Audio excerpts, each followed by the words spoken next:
قدیم زمانے میں ہوا میں اڑنے والے تخت کو صرف تسماتی اور دیومالائی قصے کہانیوں میں سمجھا جاتا تھا، لیکن اس جدید دور میں سائنسی ٹیکنالوجی کی مدد سے بنائے گئے راکٹس، ہوائی جہاز اور جیٹ پلین نے یہ ثابت کر دیا ہے کہ بنی نوع انسان کا ہوا میں اڑنا کوئی مشکل کام نہیں۔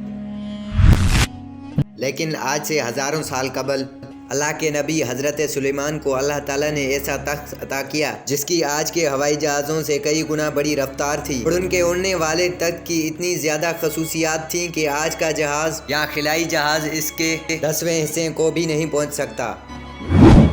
حضرت سلیمان علیہ السلام اللہ تعالیٰ کے ایسے نبی تھے کہ جنہیں تخت کے ساتھ ساتھ حکومت بھی عطا کی گئی تھی۔ حضرت سلیمان علیہ السلام نے 700 سال سے بھی زیادہ مشرق و مغرب پہ حکومت کی۔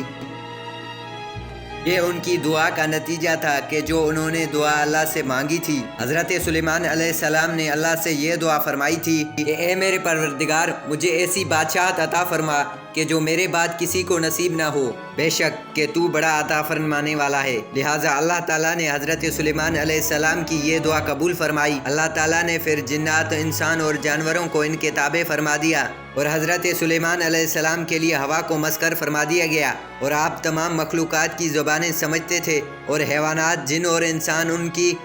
فوج میں شامل تھے۔ جب حضرت سلیمان علیہ السلام نے حکومت سنبھالی تو آپ نے ایک بہت بڑا تخت بنوانے کا حکم دیا جس کی لمبائی 3 کوس تھی، اور جنات نے اس کو بہت بڑی محنت سے تیار کیا۔ اگر ہم اس تخت کے بارے میں بات کریں تو اس کو کیسے بنایا گیا تھا، یہ ہاتھی کے دانت سے تخت تیار کیا گیا تھا جو کہ لال فیروزہ پتھروں سے بنایا گیا تھا، اور اس تخت کی چاروں جانب سے سون کی اینٹیں لگائی گئی تھیں۔ تخت کی دونوں جانب سے ایتھے درخت اس پر بنائے گئے تھے جن کی ڈالیاں سونے کی تھیں، اور اس تخت کے دائیں بائیں 1000 کرسیاں لگائی گئی تھیں جن پر حضرت سلیمان علیہ السلام کی وزراء اور ان کے درباری بیٹھا کرتے تھے، اور اس تخت کو طاؤت بھی کہا جاتا تھا۔ اور جب حضرت سلیمان علیہ السلام اس تخت پر بیٹھتے تو چاروں جانب سے پرندے ان کے تخت کے اوپر ان کا سایہ بن کر بیٹھتے تھے۔ جب حضرت سلیمان علیہ السلام اجازت دیتے تو تخت ہوا میں معلق ہو جاتا تھا، اور وہ ہزاروں کوس کا سفر چند ہی لمحوں میں کرتا تھا، اور آپ اس تخت پر بیٹھ کر ایک ملک سے دوسرے ملک چند ہی منٹوں میں پہنچ جاتے تھے، جیسا کہ اس کے بارے میں اللہ تعالیٰ نے قرآن مجید میں فرمایا ہے کہ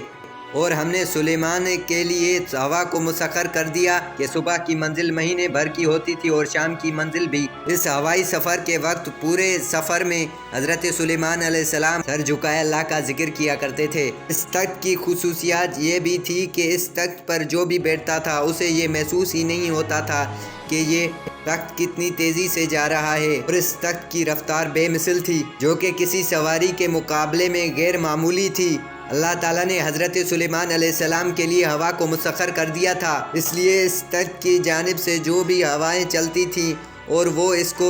ایک جگہ سے دوسری جانب جانے کے لیے بہت ہی مفید تھیں، اور حضرت سلیمان علیہ السلام اللہ کی ان نعمتوں کا ہمیشہ سے شکر گزار رہتے تھے۔ تو دوستو، یہ تو تھی ہماری آج کی ویڈیو۔ پسند آئے تو لائک کیجیے۔